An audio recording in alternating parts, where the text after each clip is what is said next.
Let's start out by looking at the difference between criminal and civil law. Civil law is a private injury or a wronging of an individual to another individual, or an institution to an individual, or an institution to another institution or company. Criminal is an injury to the public. It's committed against the state, us, the American people. So it'll be a federal against the American people, the United States of America, a state against Missouri, the state of Missouri, or it'll be an injury towards somebody in the city of St. Louis or the county of St. Louis County. And there's other municipalities and so forth and so on. Now, in a criminal case, the attorney is provided for the defendant. That's because of we interpret under the Bill of Rights that so you have a civil liberty where a defendant will be provided for you. And we'll go more into this when we do the Bill of Rights. And there's a famous case that we're going to talk about and how that case sets up this argument that it's not explicitly in the Constitution, but the Constitution, the Bill of Rights, it implies that you have to have an attorney if you can't afford one, okay? Civil law, you're on your own. If you're suing somebody or somebody did something to you or it's a car accident or it's a divorce, you're on your own. You got to get your own attorneys. It's very expensive. Also, some big differences is the time. Civil cases could go for years. If you're suing a school district, or you could sue the government as well, it could go on for years and years. 10 years is not unheard of. 7 years, very common. A criminal case, however, has, under the Eighth Amendment, you have a right to a speedy trial, and we'll talk more about that in other videos. And that, usually a year is seen as kind of like the standard of a speedy trial. But again, that's interpretive. It doesn't actually say a year. Burden of proof is beyond a reasonable doubt. So you're innocent until proven guilty, and they have to prove without a reasonable doubt that you've committed a crime. So it's always in your favor if you're the defense and a criminal. In a civil, the burden of proof is called the preponderant of evidence, which means they just have to prove half of 51% of the liability, or the responsibility falls on you or the other person. Okay, and then you win the case. Convictions may be resulted in civil disabilities or loss of liberty. Criminal case, you can go to jail. It could be money. You have to pay out fines and money as well. But in civil cases, you cannot be like a house arrest. And you cannot lose any of your liberties as an individual. You can't go to jail, which is taking your liberties away. Penalties potentially include loss of liberty. And finally, usually a remedy in a civil lawsuit is money. Money. Chances are you guys will all be involved in some kind of civil lawsuit in your life, indirectly or directly. It could be anything from a car accident to we'll call a class action lawsuit. Civil law is a system that was designed and resolved disputes between individuals and organizations. It's British. Now, this is a fancy term you could teach people and really show off on when you got a date with somebody. We use the term tort in civil law. Tort is considered a wrong against an individual or a small group of people. So we talk about tort reform. They're talking about the government changing or reforming the laws on tort or civil cases or civil law. There's different types of tort we'll talk about. Criminal law is when a person wrongs all of society. So again, if you broke a federal law, or we talked about what happened in the Capitol building. They attacked the Capitol building. Well, they were attacking America. So the United States government will prosecute them using federal. It was on federal lands, at the federal capital of the country. They will be prosecuted by federal prosecutors, and we'll pay for it, the taxpayers. All right. Civil law, defendants do not face prison or criminal law, but rather monetary damages. Usually it's about money. In a case, the court is seeking a remedy. Okay. So when they're trying to remedy, and you guys should understand, like a remedy is something that resolves the issue, or you think of a poison and you get a remedy and it takes the poison away or solves you've already been poisoned. A remedy is something that's made up for the harm done to the individual or group to the plaintiff, okay? So there's been some very strange cases I've read over the years. Probably the strangest case I couldn't believe in St. Louis was there was a man who, two men that were pulled over at the Jack in the Box on Chippewa, and I don't know if it's still there, Chippewa and Kings Highway, and the guy got out and beat the other guy, and the guy was beaten almost to the point, he's seriously injured, had to go to the hospital, and the guy sued Jack in the Box for not calling the police. And this went to court in St. Louis City, and it was a civil case, so nobody at Jack in the Box could go to jail. And they had to get attorneys, and they lost. And they won. The guy won $3.2 million for suing Jack in the Box because none of the employees called the police when they were fighting each other. And the guy got beat up in their parking lot. So the liability, for some reason, the jury decided that Jack in the Box was liable, and they had to pay the guy $3.2 million in damages for him getting in a fight on their parking lot. I just thought that was a very interesting civil case, very unique. Okay, so civil lawsuits, and you could see we have what's called common law in America, and we really base our laws and ideas on the British. Okay, so actually you'll see common law is interchangeable. People use the term civil or common issues, and it has to do with lawsuits and against each other. Marriages has a lot of common law involved. Okay, one remedy that may be granted is a liability. Liability is responsibility for a harm done. These are really important terms to just know in life. So who's liable is really what they're trying to figure out. Who's liable? If you slip on ice outside of collegiate and you break your back and your leg has nerve damage the rest of your life, who has to pay for the medical bills? Is it you? Are you liable for your own self? Or is collegiate liable? And you'd actually be suing St. Louis Public Schools for not putting enough salt down or not clearing the walkway. And that's actually why some people don't shovel the walkways like sidewalks in front of their houses, because if you shovel it, then you could actually be bringing liability onto you. So if you shovel public sidewalk and somebody slips and falls, they could actually sue you, and it gets complicated. But if you don't touch it, it's the city's responsibility a lot of times. Very strange. You have to understand this stuff. Two parties can meet before the trial, discuss an agreement called a settlement. Now, settlements are really important because about at least 90, if over 90% of court cases never go to court. And there's a lot of reasons why. Yes, they might settle on less money. Like Jack in the Box could have gave the guy $100,000 and he probably would have been happy and they wouldn't go to court. But going to court in a civil case could last years. So we said 7 years is not unheard of. And it could just keep going on and on. And if it goes to the Supreme Court of Missouri or the Supreme Court of the United States, this case could take 10 years easily. It just keeps going and going and going. So a lot of times people are willing to sue somebody that the company will be like, look, we'll give you $200,000 or something and we're good to go. You know, and I've heard of these cases where the offers are absolutely absurd. But the companies, people that are desperate or they need the money and they go, we'll give you $2,000 for your illness. And they'll be like, I'll take it, you know, because they need the money and they want it right then and there because they're hurting financially. And that's the end of the story. They sign off and say, I'm not going to sue you anymore. However, if it goes to court, this thing could really drag out. Now, and just be clear, about less than 10% of actual civil cases go to court. So most of them are settled. They come up with some kind of agreement that everybody's happy with before they even get there. Or they know it's going to just drag on. So what is tort law based on? It's based on the British system. Tort law is usually based on common law.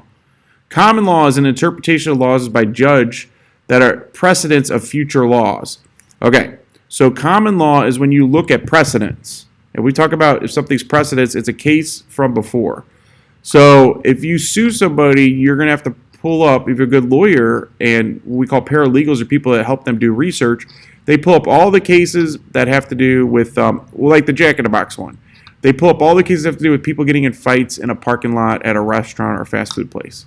And they see what cases they have actually won damages on. And then they bring those cases into the judge and argue it to the judge or the jury. You could have a jury in tort law. Because under the 7th Amendment, it says that in cases of a dispute of over $20, you can take it to court with a jury. So that is the constitutional law that under the 7th Amendment, you have a right to sue somebody and take it to court if it's over $20. Now, when they said $20 in 1780 or 1791, when they wrote that and ratified it, $20 is probably something like $500 or $1,000 back then. Now, $20 is like nothing. But because they've never amended the Constitution, the Seventh Amendment, you really could sue somebody over $20. Precedence, again, is a ruling by a judge that gives guidance to other judges on how to rule in specific lawsuits and cases. So very famous civil cases are Brown versus Board. Brown versus Board has set a precedence on if there's any segregation of school districts that if you sue, that you could win using Brown versus Board. But we're going to learn that Brown versus Board is actually a reversal of Plessy versus Ferguson, which had set precedent that you could segregate schools as long as they were equal. But Brown versus Board says you can't segregate schools because if you segregate schools based on race, gender, sex, they're inherently unequal. So that's why in public education we don't even have single-sex public schools. You'd probably sue and win under those cases as well in Title IX. But you would have to sue. Nobody's going to jail. You would take it to civil court. Now, tort law is based on statutes or written state and federal laws. So in Missouri is where you're going to see the tort. We have a lot of statutes. So unlike the Constitution of the United States, which is pretty short, it's actually probably the shortest Constitution, I think, in the world, and it's also the oldest, and there's only 27 amendments to it or changes. And you could read that thing pretty much in a couple hours, or an hour or two if you really wanted to. However, if you were to go look at the statutes, which are state and federal laws, oh man, it's on. There is books and books and books and books. There are some strange statutes out there. In St. Louis City, you can't spit in public. That's a statute. There's some really old statutes in there too. The reason you can't spit in public is because back in the day, guys would spit their cud, like there's a lot of chewing tobacco. They spit their cud, which is like the juice and the saliva, and they would shoot out tobacco on the ground, and people would step on it all day, and it would be disgusting. So St. Louis City made a statute or in a law that says you can't do that. Now, is a police officer going to give you a ticket for spitting in public? Probably not, but it's still a statute that they could enforce until we change that. So statutes are usually on the state books and the federal laws, though. So there's probably rooms full of laws that if you went through them, you could find some really, really strange laws. All kinds of weird things have been against the law. Okay, now, and also those laws have changed. And some of them have been, they've also been racist laws that sometimes haven't been taken off the book. Sexist laws, attacks on people's sexual orientation. Some of that stuff's still on the books. And unfortunately, some people have enforced it, and there's been a lot of consequences, and there's been battles in civil court over that. Okay, municipal ordinances never take precedent over state. So remember, we have a federalist system. So municipal ordinances would be like city and municipalities. Then you have statutes in the state, and then you have statutes in the federal government. Okay. So city laws don't take precedence, or they're not more valid of an example than state law. So I'll give you an example. When the city of St. Louis made the minimum wage $10 an hour, and that only lasted like a month. The state stepped in and said, no, you can't do that because the minimum wage in the state of Missouri is $7.35, and we're not going to allow you guys to make minimum wage $10 only in St. Louis City, even though it was a St. Louis City ordinance, and it was overruled by the Supreme Court, and the Supreme Court said that's true. So the minimum wage is based on the state. While the federal minimum wage is just the lowest you can absolutely go, but states could go higher than $7.25. Like we're now talking about maybe going to $15 federally. And in Missouri, we're up to like $10.30. And next year it goes up to 11 something. And the year after that goes up to $12. And then they're going to be done. But the federal government might push it to 15. What are the different types of torts? Well, real quick, you have intentional tort is the action done with the intent of injuring somebody, or a property, or both. So you're suing somebody for trying to hurt you or destroy your property or doing something that's not necessarily, but it can't be criminal.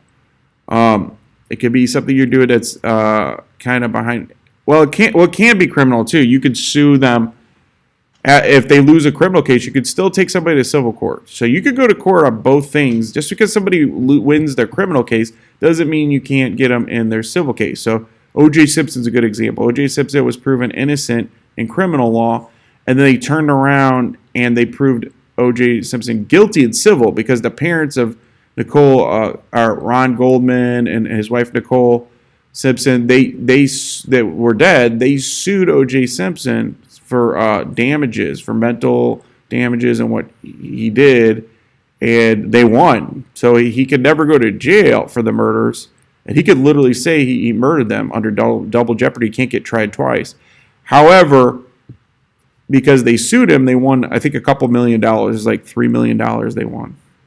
Negligence tort is unintentional tort. So, like we said, slipping on the sidewalk, or you're unintentionally, somebody gets hurt because they didn't shovel the driveways at Collegiate and somebody really hurt themselves. That would be negligence. They should have taken care of it. You're negligent if you just don't do something because you're either not thinking about it but you're supposed to be shoveling the driveways if you're a school district so nobody gets hurt. Strict liability tort is when the evidence is clearly on the defendant was engaged in dangerous behavior, obviously injured the plaintiff. Okay, so they did something that could really injure us. So, and it shows a little bit of a dangerous intent. Okay. All right. So in criminal cases, the standard of proof is beyond a reasonable doubt. That's a big deal. So in a criminal case, they have to prove that you're innocent until proven guilty without beyond a reasonable doubt. So really, it's in your favor that you would walk away innocent or not get many consequences as a criminal, because that's how our court system's set up. Benjamin Franklin said he'd rather have 100 guilty people go free than one guilty man go to jail. And you think about that, is pretty horrible that if somebody was not guilty of something, they actually go to jail for murder or horrible things. Now, in civil cases, all you have to do is what's called the preponderance of evidence, and it's a standard of proof. So preponderance of evidence, which means that 50% of the evidence must be in the plaintiff's favor to win the damages. So you have to prove that over 51% of the issue of the liability or responsibility falls on the defendant. So the defendant would be, in St. Louis Public Schools, we said if you sued because you slipped on the ice and you got hurt, you'd have to prove that 51% of the liability falls on St. Louis Public Schools. Because St. Louis Public Schools might be arguing, well, you guys are play fighting outside and you slipped and fell and hurt yourself. So that's really on you. You should have been walking on the ice carefully. Or you guys should have wore snow boots with traction. That's not on us if you wear basketball shoes with no tread and you're wearing shorts and you fall and hurt yourself. But you could prove, well, yeah, but it says that they're supposed to clean the driveways, and they actually made ice by incorrectly shoveling the driveways, and I got hurt and I hurt myself. I like that picture on the bottom left one, a lot of you guys have to deal with civil suits that are going into the medical field. Chances are you're going to get sued at some point if you're a lifelong doctor or a medical professional.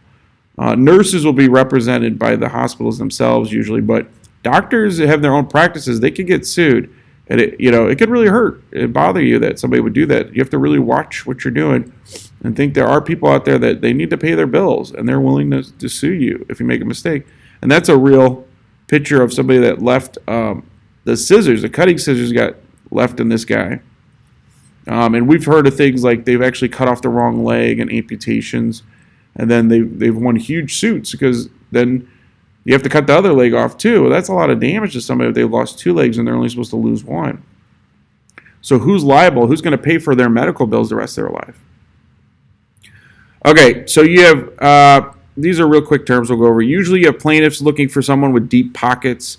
So if you're a lawyer, a civil lawyer, or you're somebody that's suing someone, you don't want to sue the principal of the school or a teacher. We don't have any money. You don't even really want to sue the school. You want to sue the school district. They're the ones that have liability insurance, and they're the ones that could pay maybe millions of dollars out under their insurance for years to come. Federal, or you want to sue a company or corporation or somebody that has lots of money. Generally, you don't want to sue somebody. You get in a car accident with somebody that works at Burger King. They're not going to have a lot of money. They might be able to garnish their wages, which means take money out of their checks, but it might be like you get $20 a month for the rest of your life, as opposed to you sue Burger King, who's a multi-million-dollar company, and then you could be getting millions of dollars up front. Federal and state governments are immune from tort liability unless they waive it. So suing federal and state governments is not going to really happen. Waiving is giving up something legally. Class action lawsuits are when many injured parties bring their suits together against one common defendant. You'll see these in the mail a lot, where you'll be suing Nike or Toyota has something wrong with their cars, and you might get a check for $5 one time, and it's happened to me. It's because we won a class action suit. But the problem is if there's 1 million people suing together, you might get $1 if they win a case for $1 million. So it's not as profitable.